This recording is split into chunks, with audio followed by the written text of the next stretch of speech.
राधे राधे भक्तों, आज आप सब सुनने जा रहे हैं उत्पन्ना एकादशी की कथा।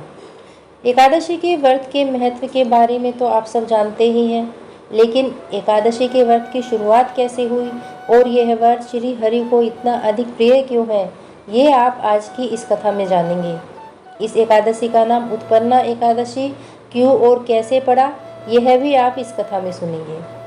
उत्पन्ना एकादशी के व्रत में गुड़ और बादाम के आहार को विशेष विधान माना गया है, इसलिए इस व्रत में फलाहार ग्रहण करते समय गुड़ और बादाम को भी आहार में शामिल करना चाहिए। तो अब शुरू करते हैं उत्पन्ना एकादशी महात्म्य। सूत जी बोले, हे ब्राह्मणों, प्राचीन समय में श्री कृष्णचंद्र जी ने एकादशी के उत्तम व्रत का महात्म्य विधि पूर्वक वर्णन किया है। जो कोई इस महात्म्य को सुनेगा वह अनेकों सुखों को भोगकर विष्णु लोक को प्राप्त होगा। अर्जुन बोले, हे जनार्दन, उपवास, नक्त भोजन और दिन रात में एक बार भोजन का क्या फल है और किस प्रकार करना चाहिए, ये सब मुझे कहिए। श्री कृष्ण बोले, हे अर्जुन, हेमंत ऋतु के मार्गशीर्ष महीने के कृष्ण पक्ष में एकादशी का उपवास करें। दिन के 8वें भाग में जब सूर्य का प्रकाश मंदा हो जाए, उस समय के आहार का नाम नक्त भोजन है।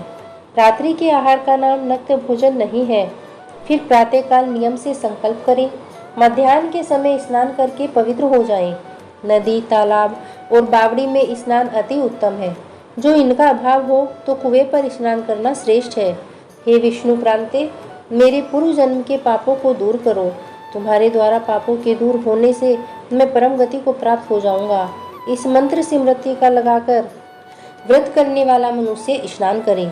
पतित, चोर, पाखंडी, मिथ्याभाषी, देवता, वेद और ब्राह्मण की निंदा करने वाले, पराये धन को हरने वाले से वार्तालाप न करें। यदि इनमें से कोई दिख भी जाए तो पश्चात सूर्य दर्शन करें। फिर अपने घर में आदर पूर्वक नैवेद्य आदि से श्री गोविंद का पूजन करके भक्ति से दीप दान करें। उस दिन खाट पर शयन और मैथुन वर्जित है। व्रत करने वाला भक्ति सहित चित्त से रात में जागरण करके ब्राह्मणों को दक्षिणा देकर प्रणाम करके क्षमा मांगे।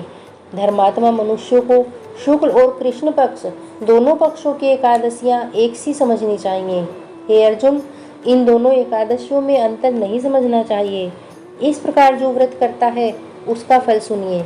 शंखोद्वार क्षेत्र में स्नान करके गदाधर देव का दर्शन करके जो फल प्राप्त होता है वह एकादशी के उपवास के 16वें भाग के बराबर भी नहीं है। हे अर्जुन, संक्रांति में दान करने से 4 लाख गुना फल विशेष होता है। कुरुक्षेत्र में सूर्य चंद्र के ग्रहण में स्नान करने से, अश्वमेघ यज्ञ करने से जो फल मिलता है उससे 100 गुना अधिक फल एकादशी के उपवास से प्राप्त हो जाता है। जिसके घर पर 1 लाख तपस्वी नित्य भोजन करते हैं, उनका 60,000 वर्ष में जो सहाय होता है वह एकादशी का उपवास करने से हो जाता है। वेद पढ़े हुए ब्राह्मणों को 1000 गौ दान में देने से जो फल प्राप्त होता है उससे 10 गुना अधिक फल एकादशी का उपवास करने वालों को होता है। नित्य 10 उत्तम ब्राह्मणों को भोजन कराने से जो पुण्य होता है उससे 1000 गुना फल कन्यादान से कहा गया है और उससे 10 गुना फल भूखे को अन्न देने से होता है। हे कुंती पुत्र, अन्नदान से स्वर्ग में रहते हुए पितृ और देवता तृप्त हो जाते हैं। एकादशी के व्रत के पुण्य की सीमा नहीं है। हे नरश्रेष्ठ, एकादशी के पुण्य का प्रभाव देवताओं को भी दुर्लभ है। उपवास का आधा फल नक्त व्रत वालों को मिलता है। उसका पुण्य दिन में एक बार भोजन करने वालों को होता है। तीर्थ दान नियम तभी तक गरजते हैं जब तक एकादशी नहीं प्राप्त हुई। इसलिए संसार से डरे हुए मनुष्य को एकादशी व्रत अवश्य करना चाहिए।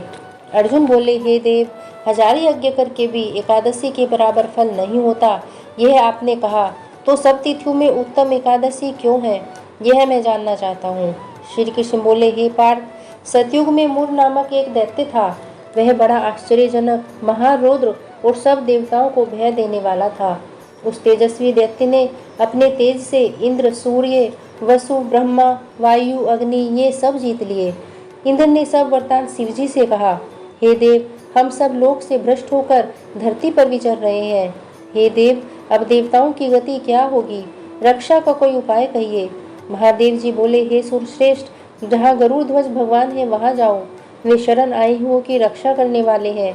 शिव जी का वचन सुनकर देवराज इंद्र सब देवताओं को साथ लेकर जहाँ भगवान शयन कर रहे थे वहाँ गए।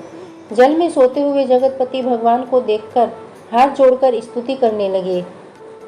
हे देवताओं के भी देवता, आपको नमस्कार है।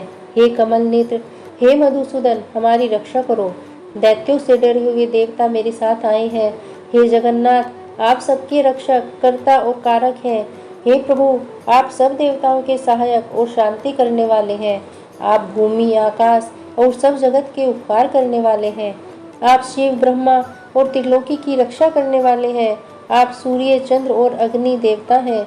हे शरणागत की रक्षा करने वाले, हे महायोगिन, दैत्यों से जीते हुए देवता स्वर्ग से भ्रष्ट हो गए हैं, डर कर आपकी शरण में आए हैं। आप रक्षा करिए। हे जगन्नाथ, हम लोग इस स्थान से भ्रष्ट होकर पृथ्वी पर घूम रहे हैं। इंद्र का वचन सुनकर विष्णु भगवान बोले, कौन सा मायावी दैत्य है जिसने देवताओं को जीत लिया है? प्राचीन काल में ब्रह्मवंश देवता को पीड़ित करने वाला भयंकर नाड़ी जंध नामक दैत्य पैदा हुआ। उसका प्रसिद्ध बलवान मूर नामक पुत्र है। चंद्रावती नाम की बड़ी नगरी उसकी राजधानी है। उसमें रहते हुए उस बलवान दुष्ट ने संसार को जीतकर देवताओं को अपने वश में करके स्वर्ग से हटा दिया है। इंद्र, अग्नि, यम, पवन, ईश, चंद्रमा, नृति, वरुण, इनके स्थानों पर वह अपने आप ही बैठ गया है। सूर्य बनकर स्वयं ही प्रकाश करता है। हे विष्णु, वह स्वयं ही मेघ बनकर गया, देवता उसको जीत नहीं सकते। उस दैत्य को मारकर देवताओं की विजय कराइए। इंद्र का वचन सुनकर भगवान कुपित होकर बोले, हे देवराज, तुम्हारे उस बलवान शत्रु को मैं मारूंगा। तब देवताओं ने हजारों दिव्य अस्त्रों से युक्त असंख्य दैत्यों से संग गरजते हुए मूर दैत्य को देखा। बलवान असुरों ने देवताओं को मारा। वे संग्राम को छोड़कर दसों दिशाओं में दौड़ने लगे। फिर युद्ध में भगवान को उपस्थित देखकर कुपित होकर अनेक शस्त्र लेकर दौड़े। शंख, चक्र, गदा धारण करने वाले भगवान ने उन असुरों को अपनी तरफ दौड़ते देखकर सर्प के समान बाणों से उनकी देह घायल कर दिए। भगवान के हाथ सैकड़ों दैत्य मारे गए। अकेला मूर दैत्य वहां खड़ा होकर बार बार लड़ता रहा। जब भगवान अस्त्र शस्त्रों के प्रहार से उसको न जीत सके तो कुपित होकर दैत्य अपनी परिधा के समान भुजाओं से लड़ने लगा। उसने देवताओं से 1000 वर्ष तक बाहु युद्ध किया तो उससे थककर भगवान बद्रिका आश्रम को पधारे और वहां हेमवती नाम की शोभायमान गुफा में महायोगी, संसार का पालन करने वाले भगवान शयन करने को चले गए। हे पांडुनंदन, मैं उस महायुद्ध से थक गया था। वह दैत्य उस गुफा में मेरे पीछे लगा हुआ चला आया। मुझको वहां सोता देखकर वह दैत्य मन में सोचने लगा कि दैत्यों को मारने वाले इस हरि को मैं स्वयं मारूंगा। उस दुर्बुद्धि के ऐसे विचार को समझकर मेरी देह से एक प्रकाशमान कन्या उत्पन्न हुई। दिव्य शस्त्रों को लेकर वह देवी युद्ध के लिए उपस्थित हो गई। उस मूर दैत्य ने जब देवी को देखा, उस देवी ने दैत्य को युद्ध में ललकारा और तब वह दैत्यराज उस कन्या से युद्ध करने लगा। फिर उस महादेवी ने शीघ्रता से उस बलि दैत्य के शस्त्रों को तोड़कर क्षण भर में उसका रथ नष्ट कर दिया। फिर वे भुजाओं से युद्ध करने को बड़ा बल करके दौड़ा। देवी ने उसके हृदय में लात मारकर उसको धरती पर पटक दिया। वह फिर से उठकर कन्या को मारने की इच्छा से दौड़ा। देवी कुपित होकर आते हुए उस दैत्य का सिर काटकर क्षण भर में पृथ्वी पर गिरा दिया। खंडित सिर वाला वह दैत्य यमलोक को प्राप्त हो गया। शेष भयभीत होकर पाताल लोक को चले गए। तब भगवान उठे, अपने सामने मरे हुए असुरों को देखा। जगपति भगवान नम्रतापूर्वक हाथ जोड़े खड़ी हुई उस दिव्य कन्या को अपने सम्मुख देखकर आश्चर्य से बोले, इस दुष्टात्मा दैत्य को संग्राम में किसने मारा? कन्या बोली, हे प्रभु, मैं आपके ही अंश से पैदा हुई हूँ। मैंने ही इस असुर को मारा है। हे हरि, आपको सोते हुए देखकर यह आपको मारने के लिए तैयार हो गया। इस त्रिलोकी के कंटक का ऐसा विचार समझकर इस दुष्ट दैत्य को मैंने मार दिया और देवताओं को निर्भय कर दिया। सब शत्रुओं को भय करने वाली मैं आपकी प्रबल शक्ति हूँ। त्रिलोकी की रक्षा करने के लिए भय देने वाले इस दैत्य को मैंने मारा है। श्री भगवान बोले, हे अनधे, इस दैत्य के मरने से मैं तुमसे अति प्रसन्न हूँ। देवता हष्ट-पुष्ट हो गए और देवताओं पर जो तुमने उपकार किया है, इससे तीनों लोकों में आनंद हो गया है। मैं तुम ही से प्रसन्न हूँ। मैं ऐसा वरदान दूंगा जो देवताओं को भी दुर्लभ है। कन्या बोली, हे देव, यदि आप मुझसे प्रसन्न हैं तो आप मुझको वरदान देना चाहते हैं तो यह वरदान दे कि जिससे मेरा व्रत करने वाले मनुष्यों को महान पापों से भी छुड़ा दूं। भगवान, मुझे यह वरदान मिले कि जो कोई उपवास कर अथवा सायंकाल भोजन करे उसको मोक्ष मिले। भगवान बोले, तथास्तु। ऐसे लोग त्रिलोकी में विख्यात होकर वैकुंठ में वास करेंगे। मेरी परम शक्ति, तू एकादशी को उत्पन्न हुई है, इससे तेरा नाम उत्पन्ना एकादशी होगा। इस प्रकार उसको व्रत कर भगवान अंतर्धान हो गए और एकादशी अत्यंत प्रसन्न हुई। हे कुंती पुत्र, इस तरह से एकादशी की उत्पत्ति हुई है, जो सब पापों को नष्ट करने वाली है, पवित्र तिथि है। हे अर्जुन, शुक्ल पक्ष का भेद न करके दोनों पक्षों में व्रत करना चाहिए। द्वादशी युक्त एकादशी सबसे श्रेष्ठ एकादशी के व्रत को अश्वमेघ यज्ञ का फल मिलता है, इसमें कोई संदेह नहीं है। व्रती पुष्पांजलि होकर प्रार्थना करे, मैं एकादशी को निराहार रहकर दूसरे दिन भोजन करूंगा, आप मेरी रक्षा करो। यह कहकर पुष्पांजलि भगवान को अर्पण करे। उपवास के फल का इच्छुक 3 बार अष्टाक्षर मंत्र को पढ़कर पात्र में रखे हुए जल को पी जाए। द्वादशी को दिन में कांसे के पात्र में भोजन वर्जित है। हे राजेंद्र, एकादशी के मध्याह्न से द्वादशी के अरुणोदय तक स्नान, पूजन, दान, होम आदि कर्म करने चाहिए।